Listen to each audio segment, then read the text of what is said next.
Good morning, dear colleagues. I have 3 intriguing questions for you this morning. The first one is, when are we getting old? That's a painful one, maybe after the fabulous dinner we had last night.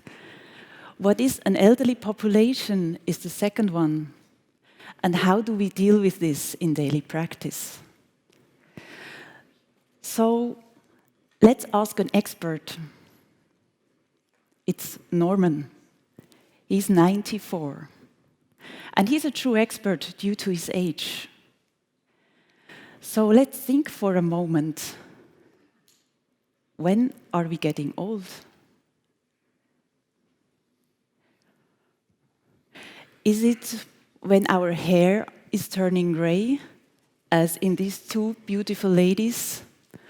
Or is it when our bodies are getting more voluminous, as in this young guy over here? Or is it when we're not so interested in fashion anymore, as in this guy, this gentleman here? Well, age only tells us half of the story. There is a nice fact sheet on the WHO website you may want to check at a certain point in your life.